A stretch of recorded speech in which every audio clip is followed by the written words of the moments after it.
آج صبح جب میں نے اپنی بیٹی کو دیکھا تو مجھ پر قیامت ٹوٹ پڑی۔ بال بکھرے ہوئے، اس کے کپڑے پھٹے ہوئے تھے، اس کے جسم سے انتہائی تیز خوشبو آ رہی تھی جو کسی کے بھی حواس معطل کر دیتی۔ میں اسے غصے سے دیکھتے ہوئے کہنے لگی، روحی یہ کیا حال بنایا ہوا ہے تم نے؟ اس نے میرے سامنے روتے ہوئے ہاتھ جوڑ دیے، کہنے لگی، اماں مجھے خود نہیں معلوم کہ میرے سارے کپڑے کیسے پھٹ گئے۔ یہ دیکھو، ایسے لگ رہا ہے جیسے کسی نے میرے ساتھ زبردستی کی ہے۔ میں نے دونوں ہاتھوں میں سر تھام لیا تھا۔ میری بیٹی بہت نیک اور فرما بردار تھی، وہ بہت سیدھی سادی اور معصوم لڑکی تھی۔ گناہ کا تصور تو اس کے ذہن میں کبھی چھو کر بھی نہیں گزرا تھا۔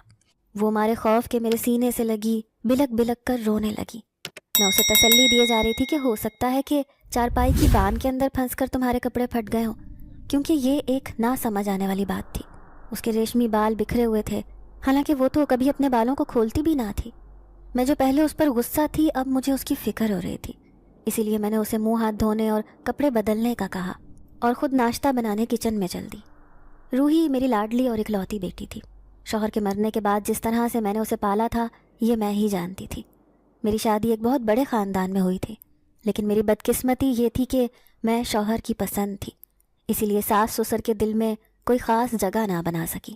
ہر وقت میری ساس مجھے یہی تانے دیتی رہتی کہ ضرور میرے بیٹے کو پھانس لیا ہوگا، تبھی تو اس نے ایک رٹ لگا لی کہ میں نے اسی سے شادی کرنی ہے۔ اب مجھے ان کے تانوں سے کوئی غرض نہ تھی، کیونکہ میری شادی ہو چکی تھی اور خدا نے مجھے جلد ہی اولاد کی خوشخبری بھی سنا دی۔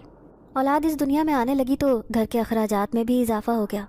پھر ساس سسر کہنے لگے کہ یہ گھر چھوٹا ہے اور میری اولاد بہت زیادہ، اس لیے میں اسے بیچ کر سب کے حصے میں برابر رقم تقسیم کرنا چاہتا ہوں۔ یوں سارے بھائیوں نے اس بات پر اپنی رضامندی ظاہر کر دی اور ہم سب الگ الگ کرائے کے گھر میں رہنے لگے۔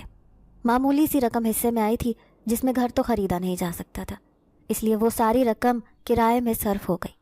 میرے شوہر ایک معمولی سی فیکٹری میں نوکری کرتے تھے۔ ہماری ایک ہی بیٹی تھی جس کا نام ہم نے روحی رکھا۔ وہ بیٹی ہم دونوں کی جان کا ٹکڑا تھی۔ ہمارے لیے ہماری بیٹی ہی کل کائنات تھی، اس لیے ہمیں یہ فکر نہ تھی کہ چند پیسے جوڑ کر ہم اپنا گھر بنا لیں، بلکہ ہم روحی کو ایک اچھی اور پرآسائش زندگی دینا چاہتے تھے۔ پھر میں نے اپنے شوہر سے اس بات کی خواہش کا اظہار کیا کہ میں ایک اسکول میں نوکری کرنا چاہتی ہوں، کیونکہ میں نے 12 جماعت تک تعلیم حاصل کر رکھی تھی۔ میں جس اسکول میں نوکری کرنے لگی وہیں پر میں نے روحی کو داخل کروا دیا۔ اب وہ میرے ساتھ ہی ہوتی تھی، لیکن کہتے ہیں نا کہ خوشیوں کی عمر زیادہ لمبی نہیں ہوتی۔ ہم جو اپنے گھر میں بہت خوشی خوشی رہ رہے تھے، ہمارا گھر تو ہمارے لیے جنت تھا، لیکن پھر میرے نصیب نے ایسا پلٹا کھایا کہ آج بھی اس وقت کو سوچ کر میری روح کانپ جاتی ہے، جب میرے شوہر ایک لاش کی صورت میں گھر واپس آئے تھے۔ فیکٹری میں کرنٹ لگنے کی وجہ سے ان کی اسی وقت موت ہو گئی تھی۔ فیکٹری والوں نے ان کی تنخواہ اور معمولی سی رقم میرے ہاتھ پر رکھی اور اس کے بعد کوئی رابطہ نہ کیا۔ میں بیوہ بن کر اکیلی اپنی بیٹی کو پالنے لگی۔ سوچ بھی نہ سکتی تھی کہ غموں کا پہاڑ مجھ پر یوں ٹوٹ پڑے گا۔ پھر سسرال والوں نے بھی مجھ سے واسطہ ختم کر لیا۔ اب میں اکیلی ہی اس کرائے کے گھر میں رہنے لگی۔ اب اکیلی میری جان پر بیٹی اور گھر کی ذمہ داری پڑی تو مجھے زندگی بہت بوجھ لگنے لگی۔ پھر اسکول کا پرنسپل، جو ایک بہت مہربان انسان تھا، اس نے سارے اسٹاف کو بلایا۔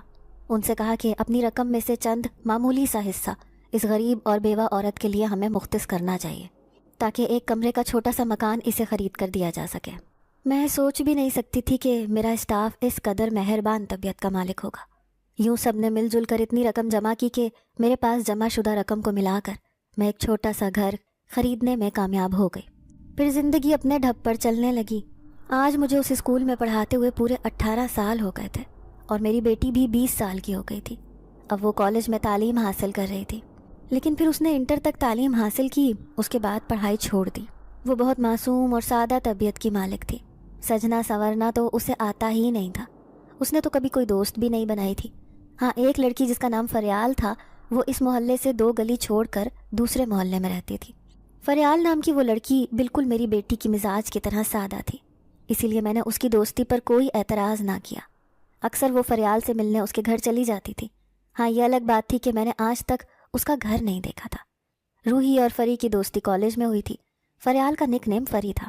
پہلے وہ کسی اور شہر میں رہتے تھے، لیکن پھر اچانک وہ اپنا گھر بار چھوڑ کر اس شہر میں آ بسے۔ انہوں نے یہاں اپنا گھر خریدا تھا۔ سنا تھا کہ اس کا باپ بہت پیسے والا آدمی ہے۔ روحی اور فریال کی دوستی کی بھی ایک عجیب کہانی ہے۔ جب ایک دن روحی کالج سے واپس آئی تو مجھ سے کہنے لگی، امی کالج میں ایک نئی لڑکی آئی ہے، اس نے سب لڑکیوں کو چھوڑ کر میری طرف دوستی کا ہاتھ بڑھایا ہے۔ وہ میری تعریف کر رہی تھی کہ میں اسے بہت اچھی لگتی ہوں۔ میں اس کی معصومیت پر مسکرا دی، کہنے لگی کہ اگر تمہارا اس کے ساتھ دوستی کرنے پر دل ہے تو کر لو دوستی، مجھے کوئی اعتراض نہیں۔ یوں میرے کہنے پر اس نے فریال سے دوستی کر لی۔ پھر یہ بات مجھے بعد میں پتہ چلی کہ فریال کا باپ اس شہر کا بہت بڑا عالم تھا۔ وہ مختلف عملیات وغیرہ کر کے لوگوں کی مدد کرتا تھا۔ اس کے پاس لوگوں کی ایک بھیڑ رہتی تھی۔ گو کہ میرا کبھی بھی اس کے آستانے پر آنا جانا نہیں ہوا تھا، لیکن پھر بھی میں نے اسکول کی دیگر اسٹاف ٹیچرز کے منہ سے اس کی بہت سی باتیں سنی تھیں۔ اب روحی نے تعلیم حاصل کر کے کالج کی پڑھائی چھوڑ دی تھی اور وہ محلے میں رہنے والی مہر بانوں کے پاس سلائی سیکھنے جاتی تھی۔ اسے سلائی سیکھنے کا بہت شوق تھا۔ میں بھی اسے ایک ہنرمند لڑکی بنانا چاہتی تھی، اسی لیے کیونکہ کل میں نے اس کی شادی بھی کرنی تھی۔ میں چاہتی تھی کہ شادی سے پہلے یہ ہر کام میں ماہر ہو جائے تاکہ آگے جا کر اسے کوئی پریشانی نہ ہو۔ کھانا پکانے میں بھی میری بیٹی ماہر تھی، سلائی کڑھائی سیکھنے میں بھی دلچسپی رکھتی تھی۔ اب اکثر فریال اس سے گھر پر ہی ملنے آ جاتی اور وہ اس بات پر گلا کرتی کہ تم ہمارے گھر نہیں آتی ہو، حالانکہ میں تمہارا کتنا انتظار کرتی ہوں۔ پھر ایک دن اتوار تھا، میں اس دن اپنے اور اپنی بیٹی کے کپڑے دھو رہی تھی تو روحی مجھے کہنے لگی کہ آج اس کا دل چاہ رہا ہے کہ وہ فریال سے ملنے جائے۔ میں جانتی تھی کہ میری بیٹی بہت معصوم ہے، وہ کبھی اکیلی گھر سے باہر نکلی ہی نہ تھی، لیکن اس دن میں نے اسے اجازت دے دی تو وہ خوشی خوشی 2 گلی چھوڑ کر تیسری گلی میں رہنے والی اپنی سہیلی فریال کے گھر چلی گئی۔ لیکن دوسری صبح جو واقعہ پیش آیا تھا اس نے مجھے ہلا کے رکھ دیا تھا۔ میں سوچ بھی نہیں سکتی تھی کہ میری معصوم بیٹی کے ساتھ ایسی کوئی بات بھی ہو سکتی ہے۔ میں اسکول جانے کے لیے نکل رہی تھی، لیکن اس نے جانے سے پہلے اپنی بیٹی کو اٹھانا ضروری سمجھا۔ ویسے تو وہ فجر کی نماز پڑھ کر سو جاتی تھی، لیکن میں جانے سے پہلے اسے آگاہ کرتی تھی کہ وہ پیچھے سے دروازہ بند کر کے رکھے، کیونکہ میں دوپہر کے وقت واپس آتی تھی۔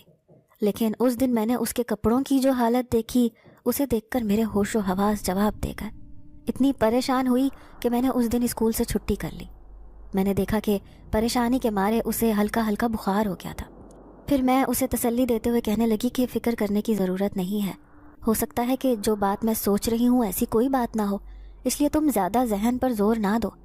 یوں میں نے کسی نہ کسی طرح اسے بہلا لیا تھا۔ وہ دن تو جیسے تیسے گزر گیا، لیکن پھر اب ہر دوسرے دن یہ واقعہ پیش آنے لگا۔ جب بھی وہ سو کر اٹھتی تو اس کے جسم پر موجود کپڑے جگہ جگہ سے پھٹے ہوئے ہوتے اور کمرے میں ہوش اڑا دینے والی خوشبو محسوس ہوتی۔ اب اس سے زیادہ سہنے کی مجھ میں تاب نہ تھی۔ میں بار بار اس سے کرید کرید کر پوچھتی کہ وہ میری غیر موجودگی میں کہاں کہاں جاتی رہی ہے، لیکن جب وہ دونوں ہاتھوں میں چہرہ چھپا کر رونے لگ جاتی تو مجھے اس پر بے تحاشا ترس آتا۔ میرے دل میں بار بار خیال آتا کہ میں بلا وجہ اپنی معصوم بیٹی پر شک کر رہی ہوں، حالانکہ اس کے ساتھ یہ سب ہونا کسی غیر معمولی بات کی طرف اشارہ کر رہا ہے۔ لیکن پھر اگلی رات جو کچھ ہوا اسے دیکھ کر میں نے کسی مولوی کے پاس جانے کا فیصلہ کر لیا، کیونکہ روحی میرے پاس ہی سوتی تھی۔ لیکن اس رات وہ چیخیں مار کر اٹھی، خوفزدہ لہجے میں کہنے لگی کہ امی، ابھی میں نے اپنے کمرے میں 3 سائے دیکھے ہیں، وہ میری طرف بڑھ رہے تھے۔ اس کی یہ بات سن کر میں بری طرح پریشان ہو گئی۔ پھر اسے تسلی دیتے ہوئے کہنے لگی کہ بیٹا، تم نے کوئی ڈراؤنا خواب دیکھا ہوگا، لیکن اس کا کانپتا وجود بتا رہا تھا کہ ضرور اس نے کچھ نہ کچھ دیکھا ہے۔ اگلے دن اتوار ہونے کی وجہ سے اسکول کی چھٹی تھی۔ میری بیٹی سلائی سینٹر جانے کی تیاری کر رہی تھی۔ پھر میں نے اسے سلائی سینٹر تک چھوڑا اور خود اس بات کا کھوج لگانے کے لیے مولوی صاحب کے پاس جا پہنچی۔ ابھی آدھے راستے میں ہی پہنچی تھی کہ بیچ راستے میں ایک عورت ٹکرا گئی۔ وہ میری جان پہچان والی تھی۔ پھر مجھ سے کہنے لگی، کہاں جا رہی ہو بہن، بڑی پریشان لگ رہی ہو۔ میں واقعی بہت پریشان تھی۔ پھر میں اس سے کہنے لگی کہ میری بیٹی کے سر میں درد رہتا ہے، بس اسی وجہ سے مولوی صاحب کے پاس جا رہی تھی۔ تو وہ کہنے لگی، ارے مولوی صاحب تو دوسرے شہر گئے ہوئے ہیں، لیکن تمہاری پریشانی کا حل میرے پاس ہے۔ جانتی ہو اپنے شہر میں وہ جو نیا عامل آیا ہے وہ کتنے اچھے تعویذ دیتا ہے اور اتنا اچھا سر درد کا عمل کرتا ہے کہ پوچھو ہی مت۔ میں پرسوں اپنی بہو کو لے کر گئی تھی، وہ حاملہ ہے نا، بال کھلے کر کے چھت پر چلی گئی تو اس کے اوپر ہوائی چیز کا اثر ہو گیا۔ جیسے ہی عامل بابا سے دم کروانے گئی تو اس نے اتنا اچھا دم کیا کہ میری بہو تو بالکل ٹھیک ہو گئی۔ تم بھی اپنی بیٹی کو اس کے پاس لے کر جاؤ۔ اس کی بات سن کر میرا ماتھا ٹھنکا۔ میں نے سوچا کہ یہ عورت ٹھیک کہہ رہی ہے۔ مولوی صاحب تو فی الحال اس شہر میں موجود ہی نہیں ہے اور مجھے جلد از جلد اپنی بیٹی کا یہ سارا معاملہ سلجھانا ہے، ورنہ بات حد سے زیادہ بڑھ جائے گی، کیونکہ ہر دوسرے دن ہی اس کے کپڑوں کی حالت ایسی ہوتی اور ہمارے پورے گھر میں عجیب سی خوشبو کا راج ہوتا تھا۔ حالانکہ اس سے پہلے کبھی بھی میرے ساتھ ایسا کوئی واقعہ پیش نہیں آیا تھا۔ مجھے اپنی تو اتنی فکر نہ تھی، لیکن میری بیٹی جوان تھی، کل کو اس کی شادی بھی کرنی تھی۔ اگر میرے علاوہ یہ بات کسی اور کو پتہ چل جاتی تو یہ اس کے مستقبل کے لیے بہت خطرناک ہوتا۔ پھر دوسرے دن میں اپنی بیٹی کو اسی عامل کے پاس لے جانے کا فیصلہ کیا۔ میں اسکول سے گھر آئی، میری بیٹی کا چہرہ اترا ہوا تھا، وہ بڑی پریشان رہنے لگی تھی، اس کی آنکھیں بھی کچھ بدلی بدلی سی لگ رہی تھیں۔ پھر شام کے 4 بجے تو میں اس سے کہنے لگی چلو بیٹا، میں تمہیں عامل بابا کے پاس لے کے چلتی ہوں، وہ تمہاری دوست کے والد صاحب ہیں نا۔ اس نے ایک جھٹکے سے میرا ہاتھ چھڑوایا، کہنے لگی امی میں ہرگز فریال کے گھر نہیں جاؤں گی۔ اس نے پہلی بار میرے سامنے غصے کا اظہار کیا تھا، حالانکہ وہ شروع سے ہی نہایت فرما بردار لڑکی تھی۔ میں کہنے لگی کیا ہوا بیٹا، ایسے کیوں کہہ رہی ہو؟ اس نے سر جھکا لیا۔ میں نے دیکھا اس کی آنکھوں سے ٹپ ٹپ آنسو گر رہے تھے۔ پھر وہ آنسو بہاتے ہوئے کہنے لگی امی میں اس دن فریال کے گھر گئی تھی، لیکن جب واپس آئی تو میری طبیعت اسی دن خراب ہو گئی تھی۔ ایسے لگ رہا تھا جیسے میرا جسم بھاری ہو گیا ہے، مجھے اپنے کندھوں پر بے تحاشا وزن محسوس ہو رہا تھا۔ پھر رات کو میں سوئی تو پوری رات خوف کے مارے نیند نہ آئی، لیکن جب صبح سو کر اٹھی تو میرے سارے کپڑے پھٹے ہوئے تھے، اور پھر سارا معاملہ آپ کے سامنے ہے۔ میں اس کی بات سن کر بھونچکی رہ گئی، حیرت سے کہنے لگی کہ اس کا مطلب ہے کہ تمہارا خیال ہے کہ فریال کے گھر جانے کی وجہ سے تمہاری ایسی حالت ہوئی ہے؟ اس نے ہاں میں سر ہلایا تھا۔ پھر پرخیال لہجے میں کہنے لگی اس دن جب آپ نے مجھے اس کے گھر جانے کی اجازت دی تھی تو میں اپنی چادر پہن کر اس سے ملنے خوشی خوشی اس کے گھر چلی گئی، لیکن میرے سامنے کبھی بھی اس کے بابا گھر میں موجود نہیں ہوتے تھے، لیکن اس دن وہ گھر میں ہی تھے۔ میں بے خیالی میں ایک کمرے میں گئی تو وہ آنکھیں بند کر کے نہ جانے کیسا عمل کر رہے تھے۔ مجھے نہیں معلوم تھا کہ فریال گھر پر ہی نہیں ہوگی۔ میں اس کمرے سے باہر نکلنا چاہتی تھی، لیکن میرے قدم اٹھنے سے انکاری تھے۔ میں دیوار کی طرف کسی مجسمے کی طرح پیوست ہو گئی۔ جب تک فریال کے بابا کا عمل ختم نہیں ہوا میں بے حس و حرکت وہیں پر کھڑی رہی۔ انہوں نے آنکھیں کھول کر غضبناک انداز میں مجھے دیکھا تھا، پھر چلاتے ہوئے کہنے لگے لڑکی تم بغیر اجازت اندر کیسے آئیں؟ جانتی نہیں کہ میں کتنا خطرناک عمل کر رہا تھا؟ اب اگر تمہارے ساتھ کچھ بھی ہوا تو اس کا ذمہ دار میں نہیں ہوں گا۔ میں خوف سے تھر تھر کانپنے لگی۔ آپ تو جانتی ہیں کہ شروع سے ہی مجھے کسی کے سامنے بولنے کی ہمت نہیں ہوتی، لیکن انہوں نے مجھے گھر سے باہر جانے کا اشارہ کیا۔ میں کسی طرح سے گھر تو پہنچ گئی، لیکن میں خوف کے مارے آپ کو کچھ بھی نہ بتا سکی۔ لیکن دوسرے دن جو بھی میرے ساتھ ہوا تھا اسے دیکھ کر میرے رونگٹے کھڑے ہو گئے۔ میں سمجھ گئی کہ یہ سب اسی وجہ سے ہوا ہے۔ میری بیٹی روتے ہوئے مجھے ساری بات بتا رہی تھی۔ میں سر تھام کے رہ گئی۔ مجھے اس کی دوست پر بے تحاشا غصہ آیا تھا۔ کیا اس کا پورا خاندان ہی ایسا تھا؟ شاید اسی دوستی کی وجہ سے آج میری بیٹی کے اوپر یہ دن آیا تھا۔ لیکن میں اس سے اصرار کرتے ہوئے کہنے لگی کہ بیٹا اگر اسی وجہ سے یہ سب تمہارے ساتھ ہو رہا ہے تو وہ ضرور اس بات کا کوئی حل بھی بتائیں گے، چلو میرے ساتھ۔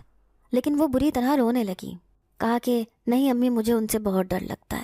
جب انہوں نے اپنی لال آنکھوں سے مجھے گھور کر دیکھا تھا تو ایسے لگ رہا تھا جیسے وہ کوئی انسان نہیں بلکہ خوفناک جن ہے۔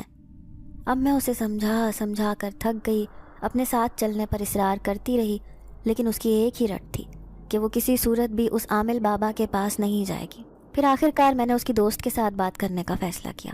اب میں اس کے گھر جانے کا سوچ رہی تھی، لیکن یوں اس عامل کے گھر جانا مناسب نہیں تھا۔ کیا پتہ میری بیٹی کی طرح میرے ساتھ بھی کوئی عجیب و غریب بات ہو جائے۔ یہی سوچ کر میں اس بات کا کوئی حل نکالنے کی کوشش کر رہی تھی۔ جب اسکول سے واپس آتے ہوئے میری نظر سامنے سے سفید یونیفارم میں آتی ہوئی ایک خوبصورت لڑکی پر پڑی۔ جیسے ہی وہ میرے قریب آئی تو میں اسے پہچان گئی۔ وہ میری بیٹی کی دوست تھی جو کالی چادر میں لپٹی اس گلی سے گزر کر جا رہی تھی۔ فریال بات سنو، میں نے اسے آواز دے کر اپنے پاس بلایا۔ اس نے فوراً ہی پلٹ کر مجھے دیکھا، خوشی سے کہنے لگی آپ روحی کی اپنی ہے نا؟ کتنے دن ہو گئے روحی ہماری طرف آئی ہی نہیں۔ میں غصے سے اسے دیکھتے ہوئے کہنے لگی کیا تمہیں خبر بھی ہے تمہاری دوست کی حالت کتنی خراب ہے؟ وہ بھی صرف تمہارے گھر جانے کی وجہ سے۔ مجھے تم سے ایک ضروری بات کرنی ہے، تم ابھی اسی وقت میرے ساتھ گھر چلو۔ وہ میرے لہجے پر گھبرا گئی لیکن میرے ساتھ جانے پر راضی بھی تھی۔ پھر میں اسے اپنے ساتھ گھر لے آئی جہاں پر میری بیٹی کسی مریض کی طرح بستر پر پڑی ہوئی تھی۔ اس کا رنگ بالکل پیلا زرد ہو چکا تھا۔ ان 2 ہفتوں میں اس کی رنگت نچڑ کر بالکل سفید پڑ چکی تھی۔ ایسے لگتا تھا جیسے اس کے جسم میں خون کا ایک قطرہ بھی باقی نہیں رہا۔ وہ فریال کو اپنے سامنے دیکھ کر حیران رہ گئی۔ اس کے چہرے پر تھوڑی رونق آئی تھی۔ جب فریال نے اس کا چہرہ دیکھا تو وہ بہت پریشان ہو گئی۔ کہنے لگی خالہ میں تو سوچ بھی نہیں سکتی تھی کہ میری دوست کی ایسی حالت ہو جائے گی، آخر اسے کیا ہوا ہے؟ پھر میں نے اسے سارا واقعہ بتایا تو اس کے چہرے کی رنگت بدل گئی۔ پھر وہ سر جھکا کر کہنے لگی مجھے معاف کر دیں خالہ، میں نے آپ دونوں سے ایک بات چھپائی ہے۔ میں مانتی ہوں کہ میرے بابا ایک عامل ہیں، وہ لوگوں کے مسئلے مسائل حل کرتے ہیں، لیکن اس کام کے لیے وہ کسی دوسری مخلوق کی مدد لیتے ہیں۔ وہ کوئی عام مخلوق نہیں بلکہ کئی ایسے جنات ہیں جو ان کے موکل ہیں۔ ان جنات کے ذریعے ہی لوگوں کے مسئلے مسائل حل کرتے ہیں، اور آج وہ لاکھوں میں کھیل رہے ہیں، کیونکہ جب وہ کسی کا کام کرتے ہیں تو لوگ ان سے خوش ہو جاتے ہیں، یوں اپنا قیمتی زیور یا پھر لاکھوں روپے انہیں دے کر جاتے ہیں۔ جب بھی وہ کسی جنات کو اپنے سامنے حاضر کرتے ہیں تو ہمارے سارے گھر والے اپنے گھر سے کسی دوسری جگہ چلے جاتے ہیں، لیکن ہم جانے سے پہلے گھر کے باہر تالا لگا کر جاتے ہیں تاکہ کوئی بھی ہماری غیر موجودگی میں گھر پر نہ آئے۔ لیکن اس دن شاید ہم سے غلطی ہوئی ہو، کیونکہ ہم نے گھر کا دروازہ کھلا چھوڑ دیا تھا، اسی وجہ سے روحی سیدھی اندر چلی گئی۔ اور ایسا تو نہیں کہ کوئی جنات اس پر حاوی ہو گیا ہو۔ فریال کی بات نے میرے ہوش اڑا دیے تھے۔ روحی بھی پھٹی پھٹی نظروں سے اپنی دوست کے چہرے کو دیکھ رہی تھی۔ مجھے اتنا غصہ آیا، دل چاہ رہا تھا کہ فریال کے چہرے پر تھپڑ دے ماروں۔ آخر میری بیٹی کا کیا قصور تھا؟ اسے کس بات کی سزا ملی تھی؟ اسے کم از کم اپنی دوست کو تو یہ اہم بات بتانی چاہیے تھی۔ اب میں کیا کروں گی؟ میری بیٹی کیسے ٹھیک ہوگی؟ پریشانیوں نے تو میرے گھر کا دروازہ دیکھ لیا تھا۔ فریال نے جب ہم دونوں ماں بیٹی کے چہرے پر مایوسی دیکھی تو جلدی سے کہنے لگی کہ خالہ اس میں پریشان ہونے کی بات نہیں ہے، میرے بابا روحی کا بہت اچھے سے علاج کر سکتے ہیں، کیونکہ اگر میں انہیں کہوں گی کہ یہ میری سہیلی ہے اور آپ نے اس کو بالکل ٹھیک کرنا ہے تو وہ ضرور اس کا علاج کریں گے۔ آپ بس ایک بار روحی کو ان کے پاس لے جائیں۔ وہ مجھے سمجھاتے ہوئے کہنے لگی۔ یوں فریال کے سمجھانے پر آخر کار روحی عامل کے پاس جانے پر راضی ہو گئی۔ میں خدا کا شکر ادا کر رہی تھی کہ یہ کسی طرح مانی تو صحیح، کیونکہ میں چاہتی تھی کہ بس جلد سے جلد میری بیٹی ٹھیک ہو جائے، اور عید پر جو میری کمیٹی کھلے گی اس پر میں اپنی بیٹی کی شادی کر دوں گی، اور مجھے مزید انتظار نہیں کرنا۔ اپنی بیٹی کی ذمہ داری سے آزاد ہو کر میں بھی پرسکون ہونا چاہتی تھی۔ پھر دوسرے دن میں نے اپنی بیٹی کو ساتھ لیا اور اسی عامل کے پاس جا پہنچی۔ ایسے لگ رہا تھا جیسے فریال نے اپنی سہیلی کے بارے میں پہلے سے ہی اپنے باپ کو سب کچھ بتا دیا تھا۔ جیسے ہی روحی عامل کے سامنے بیٹھی تو وہ اس کے چہرے کو دیکھتے ہوئے کہنے لگا، دیکھ بیٹی تو نے بہت بڑی نادانی کی تھی جو بنا سوچے سمجھے بند دروازے کے اندر چلی آئی، حالانکہ کسی وجہ سے دروازہ بند کیا ہوا تھا۔ میں نہیں چاہتا تھا کہ کوئی اس کمرے کے اندر آئے، لیکن یہی انجام ہوتا ہے اگر کوئی بنا سوچے سمجھے قدم اٹھا لے تو۔ میں کہنے لگی کہ آپ کی وجہ سے میری بیٹی پریشانی کا شکار ہوئی ہے، اب آپ ہی اس کو ٹھیک کریں گے۔ میرے لہجے میں تنبیہ تھی۔ وہ میری بات سن کر چونک کر مجھے دیکھنے لگے۔ جیسے ہی اس نے روحی کے سر پر ہاتھ رکھ کر عمل شروع کیا تو اچانک اس کے چہرے کے تاثرات بدل گئے، اس کا پورا جسم کانپنے لگا، ایسے لگ رہا تھا جیسے کوئی بہت بڑی بات ہو گئی ہے۔ تھوڑی دیر بعد اس نے آنکھیں کھولی۔ روحی بھی دہشت زدہ سی عامل کے چہرے کی طرف دیکھ رہی تھی۔ پھر وہ عامل بڑبڑاتے ہوئے کہنے لگا، یہ تو بہت پریشانی والی بات ہے بی بی، اب تمہیں اپنی بیٹی کی جلد سے جلد شادی کرنی ہوگی۔ عامل کی بات سن کر میرے ہوش و حواس اڑ گئے۔ میں اسے کہنے لگی کہ میں اپنی بیٹی کی شادی کروں گی، لیکن ابھی نہیں، 6 مہینے کے بعد، کیونکہ ابھی میرے پاس پھوٹی کوڑی بھی نہیں ہے اپنی بیٹی کی شادی کرنے کے لیے۔ لیکن عامل کا اصرار تھا کہ تجھے اسی مہینے اپنی بیٹی کی شادی کر دینی چاہیے، اگر تو نے ایسا نہ کیا تو اس کے ساتھ بہت برا ہو جائے گا۔ میں فکر مندی سے عامل سے کہنے لگی، آخر آپ بتاتے کیوں نہیں کہ میری بیٹی کے ساتھ ہوا کیا ہے، یہ سارا معاملہ کیا ہے؟ تو پھر اس نے روحی کی طرف دیکھا اور اسے باہر جانے کا اشارہ کیا۔ وہ باہر نہیں جانا چاہتی تھی، لیکن عامل بابا کے کہنے پر وہ چپ چاپ اٹھ کر باہر چلی گئی۔ اب میں اکیلی ان کے سامنے بیٹھی تھی۔ پھر وہ فکر مندی سے کہنے لگے، دیکھ بی بی، میں تیری بیٹی کے سامنے یہ بات نہیں کرنا چاہتا تھا، لیکن تیری بیٹی کے ساتھ دوسرا مسئلہ ہو گیا ہے۔ اس دن جو میں وہ عمل کر رہا تھا وہ بہت خطرناک تھا۔ اس عمل میں 3 جنات کی مدد لینا چاہتا تھا، لیکن اچانک ہی تیری بیٹی اس کمرے میں آ گئی۔ خدا نے اسے حسن بھی دے رکھا ہے، اور حسن ایک ایسی دولت ہے جو کسی کو بھی گھائل کر دے۔ تیری بیٹی کے حسن کو دیکھ کر وہ تینوں جنزاد اس پر عاشق ہو گئے۔ یہی وجہ ہے کہ وہ ہر رات اس کے سامنے آتے ہیں، لیکن یہ سب وہ خواب میں محسوس کرتی ہے، حالانکہ حقیقت میں وہ تینوں جنزاد اس سے ملنے آتے ہیں، اسے دیکھنے آتے ہیں۔ اور اپنی خوشبو اس کے پاس چھوڑ کر چلے جاتے ہیں۔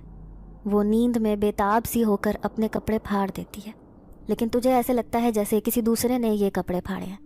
لیکن تیری بیٹی کے ساتھ جو یہ معاملات ہو رہے ہیں اسی وجہ سے ہیں، کیونکہ وہ تینوں جن زاد اس پر عاشق ہو گئے ہیں۔ اب وہ اس کا ساتھ بھی نہیں چھوڑیں گے۔ زیادہ خطرے والی بات یہ ہے کہ تیری بیٹی حاملہ بھی ہو سکتی ہے، اسی لیے تجھے اس کی شادی کرنی پڑے گی۔ عامل کی یہ بات سن کر تو مجھ پر قیامت ٹوٹ پڑی۔ میں سوچ بھی نہیں سکتی تھی کہ میری معصوم بیٹی کو یہ سب سہنا پڑے گا۔ میں پریشانی سے کہنے لگی، لیکن عامل بابا، میں اس کی شادی کیسے کر سکتی ہوں؟ میرے پاس اس وقت اتنے پیسے بھی نہیں ہیں اور اتنی جلدی رشتہ ملنا بہت مشکل ہے۔ تو وہ سوچتے ہوئے کہنے لگا کہ تیری بیٹی کی شادی کے لیے ساری رقم میں دوں گا، کیونکہ یہ میری بیٹی کی سہیلی ہے اور میری بیٹی فریال میری اکلوتی بیٹی ہے۔ اسی وجہ سے میں نہیں چاہتا کہ تیری بیٹی کی بد دعا کی وجہ سے میرا گھر برباد ہو جائے، اس لیے اس کی شادی کرنے میں ہی مصلحت ہے۔ میں تیری بیٹی کے لیے جہیز کے سارے پیسے دوں گا، اس کے لیے کھانے پینے، اس کے جہیز کے پیسے، تاکہ تجھے اپنی بیٹی کی شادی کرنے کی کوئی پریشانی نہیں ہوگی۔ اور سب سے بڑی بات یہ ہے کہ ہمارے محلے میں ایک نوجوان لڑکا ہے، بہت نمازی، پرہیزگار اور شریف، لیکن اس کے ماں باپ نہیں ہیں۔ وہ ایک یتیم لڑکا ہے، اکیلا اپنے گھر میں رہتا ہے۔ اگر میں اسے تیری بیٹی کے ساتھ شادی کرنے پر راضی کر لوں تو تجھے کوئی اعتراض تو نہیں؟ عامل بابا نے تو لمحے بھر میں یہ سارے معاملات طے کر دیے تھے۔ میں محض سوچ کر رہ گئی، پھر پریشانی سے کہنے لگی کہ اگر اس نوجوان کو یہ معلوم ہو گیا کہ میری بیٹی ایک آسیب زدہ لڑکی ہے تو کیا وہ میری بیٹی سے شادی کرنے پر راضی ہو جائے گا؟ تو عامل بابا کہنے لگے، ہاں وہ راضی ہو جائے گا، لیکن تجھے اسے تو کیا کسی کو بھی یہ بات بتانے کی ضرورت نہیں ہے کہ تیری بیٹی کے ساتھ کیا مسئلہ ہے۔ ایسے تو ہر انسان ہی اس سے دور بھاگے گا، اس سے نفرت کرنے لگے گا، اس لیے تجھے کسی سے بھی یہ بات کرنے کی ضرورت نہیں۔ باقی سارے معاملات میرے اوپر چھوڑ دے، اب تجھے اپنی بیٹی کے لیے پریشان ہونے کی کوئی ضرورت نہیں۔ عامل نے مجھے ڈھیروں تسلیاں دے دی تھیں۔ پھر میں اٹھ کر باہر آ گئی۔ میں نے دیکھا میری بیٹی پریشان سی بیٹھی تھی، لیکن اس نے میرے مطمئن چہرے کو دیکھا تو تھوڑی سی اس کی پریشانی کم ہو گئی۔ اب میں بھی گھر آ گئی۔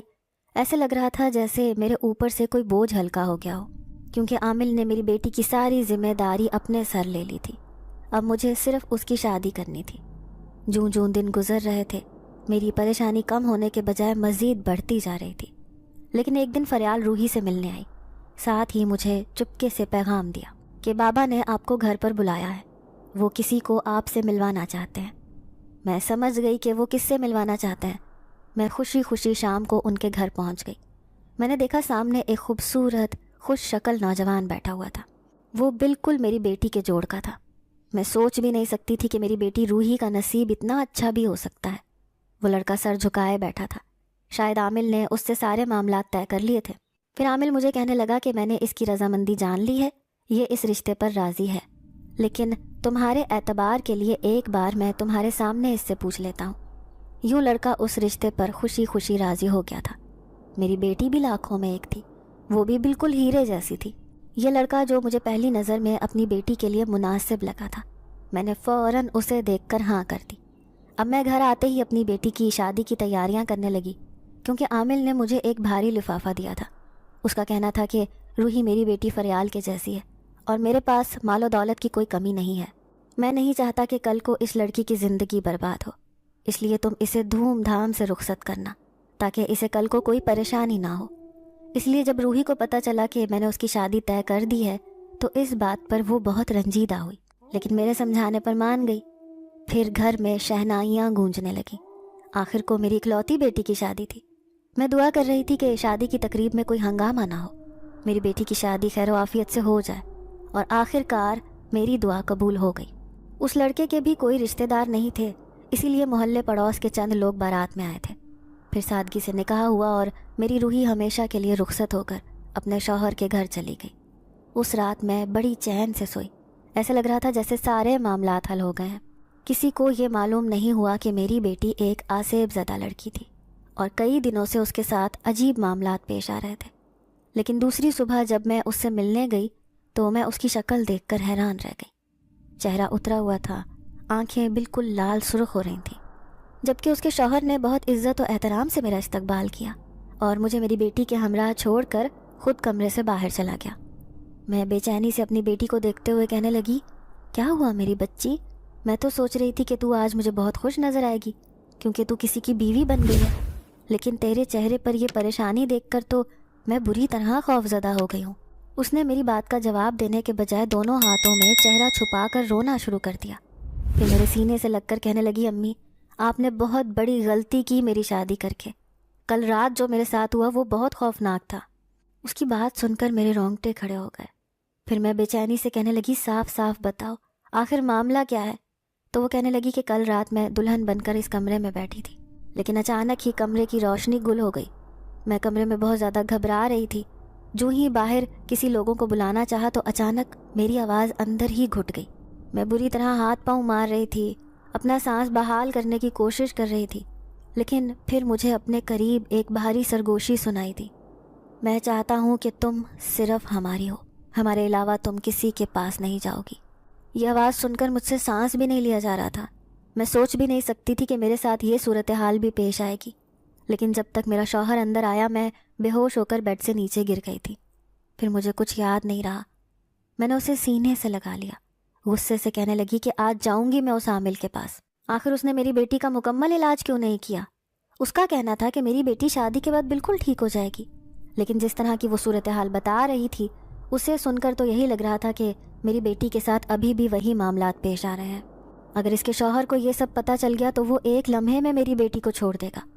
پھر جیسے ہی میں کمرے سے باہر آئی تو میرا داماد کہنے لگا، خالہ آپ اپنی بیٹی کو ساتھ لے جائیں، یہ آپ کے بغیر بہت بے چین ہو رہی تھی۔ میرا خیال ہے نئے گھر کی وجہ سے اس کی طبیعت ٹھیک نہیں، میں 2 دن بعد اسے لینے آ جاؤں گا۔ اس نے بڑی خوش اخلاقی سے روحی کو میرے ساتھ جانے کا کہہ دیا تھا، لیکن آخر کب تک اس سے یہ بات چھپی رہ سکتی تھی؟ ایک نہ ایک دن تو اسے میری بیٹی کے بارے میں پتہ ہے چل ہی جانا تھا۔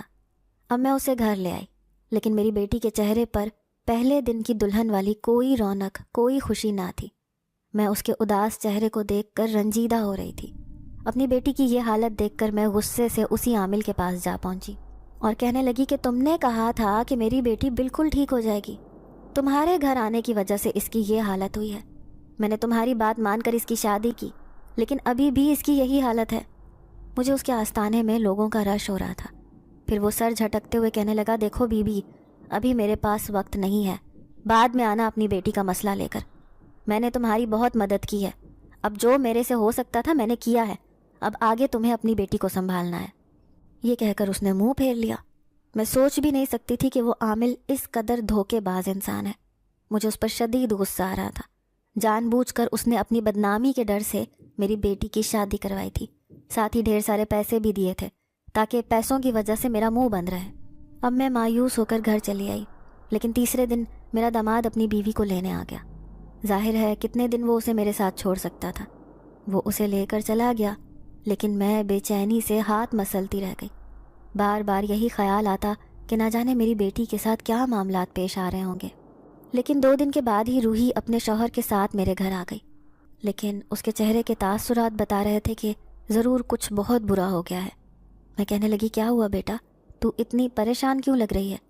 تو وہ روتے ہوئے کہنے لگی، امی رحمان کو سب کچھ پتہ چل گیا ہے، انہوں نے میرا راز جان لیا ہے، اور جو میں نے اور آپ نے ان سے چھپایا تھا۔ وہ سر جھکا کر کہنے لگی، اب تو شرمندگی اور ذلت کے مارے میری بری حالت ہو گئی۔ میں دل میں سوچنے لگی کہ میرا داماد کیا سوچے گا کہ شاید اس کی یتیمی کا فائدہ اٹھا کر میں نے اس کے سر پر ایک ایسی لڑکی تھوپ دی جو آسیب زدہ لڑکی ہے۔ روحی کہنے لگی، امی میری زندگی برباد ہو گئی، اب رحمان مجھے چھوڑ دیں گے۔ بھلا کوئی ایسی لڑکی کے ساتھ کیسے گزارا کر سکتا ہے جو ہر صبح ایسے اٹھتی ہے جیسے کسی نے رات کو اس کے ساتھ کچھ غلط کیا ہو۔ اب تو میں بھی واقعی میں بہت پریشان ہو گئی تھی۔ میرا داماد روحی کو چھوڑ کر خود چلا گیا تھا، ایسے لگ رہا تھا جیسے وہ کبھی بھی میری بیٹی کو لینے نہیں آئے گا۔ لیکن شام کو وہ ہوا جس کی مجھے امید نہیں تھی۔ وہ اپنی بیوی سے ملنے آیا تھا۔ اس نے میرے پریشان چہرے کو دیکھ کر حیرت کا اظہار کیا، کہنے لگا، خالہ جان پریشان ہونے کی ضرورت نہیں، میں سب کچھ جان گیا ہوں کہ میری بیوی کے ساتھ کیا مسئلہ ہے۔ اب روحی صرف آپ کی نہیں میری بھی ذمہ داری ہے۔ میں اندر تک لرز کر رہ گئی، کیا میرے داماد کو میری بیٹی کی حقیقت کا علم ہو گیا ہے؟ پھر وہ تسلی دیتے ہوئے کہنے لگا، پہلی رات میں ہی میں اس کی حالت دیکھ کر سمجھ گیا تھا کہ ضرور اس کے ساتھ کوئی غیر فطری معاملات پیش آ رہے ہیں، لیکن حقیقت کیا ہے یہ جلد ہی مجھے پتہ چل جائے گا۔ میں روحی کو اس شہر کے ایک بہت بڑے مولانا صاحب کے پاس لے کر جانا چاہتا ہوں. اگر آپ اجازت دیں تو کیا میں اسے وہاں لے جاؤں؟ وہ مجھ سے اجازت مانگ رہا تھا. میں تو شرمندگی سے زمین میں گڑ گئی. کہنے لگی بیٹا مجھے معاف کر دو، میں نے تم سے یہ بات چھپائی. دراصل میں ایک بیوہ عورت تھی. مجھے تو جس طرح اس عامل نے کہا تھا میں نے اسی بات پر عمل کیا. اس کا کہنا تھا کہ میری بیٹی شادی کے بعد بالکل ٹھیک ہو جائے گی. جو بھی معاملات اس کے ساتھ پیش آ رہے ہیں وہ شادی کے بعد سب کچھ بھول بھال کر خوشی خوشی اپنے شوہر کے ساتھ زندگی گزارے گی. لیکن میں نہیں جانتی تھی کہ ہمارے ساتھ ساتھ تم بھی اس مصیبت میں پھنس جاؤ گے. تو میرا داماد مجھے تسلی دیتے ہوئے کہنے لگا خالہ جان آپ فکر مت کریں، میں ہوں نا آپ لوگوں کے ساتھ، آپ خود کو اکیلا مت سمجھیں. اب روحی کو ٹھیک کرنا میری ذمہ داری ہے. میں اسی نیت سے اسے مولوی صاحب کے پاس لے کر جاؤں گا. وہ بہت بڑے مولانا ہیں، پورے شہر میں ان کا ایک نام ہے، ایک پہچان ہے. پھر دوسرے ہی دن وہ روحی کو اپنے ساتھ لے کر جانے لگا. لیکن روحی کہنے لگی میں جب جاؤں گی جب امی بھی میرے ساتھ ہوں گی. میں جانتی تھی وہ میرے بغیر کہیں بھی نہیں جاتی. یوں میں بھی اس کے ساتھ چل پڑی. دیکھنا چاہتی تھی کہ آخر مولانا صاحب میری بیٹی کے بارے میں کیا کہتے ہیں. وہاں گئی تو حیران رہ گئی. عورتوں کی ایک بھیڑ تھی جو ان کے پاس آئی ہوئی تھی.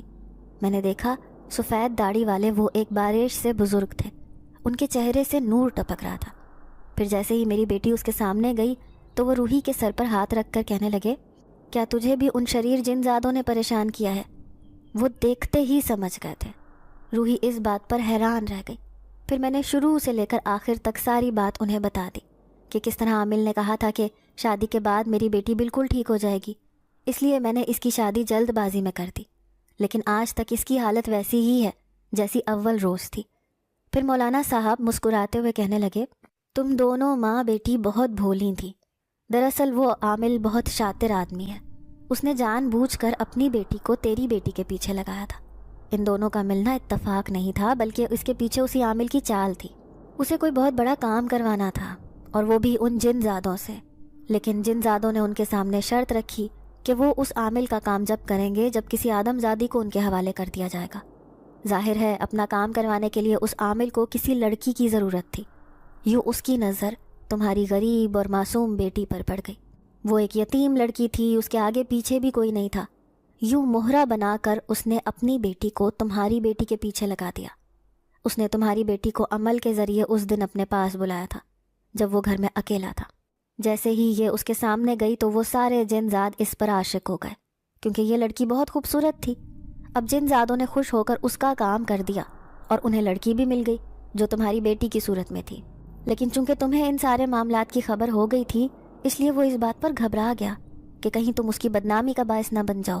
تبھی تو اس نے تمہاری بیٹی کی جلد بازی میں شادی کروانی چاہی، ساتھ میں ڈھیر سارے پیسے بھی دے دیے. ظاہر ہے اس نے یہ سب تمہارا منہ بند کرنے کے لیے ہی کیا ہوگا.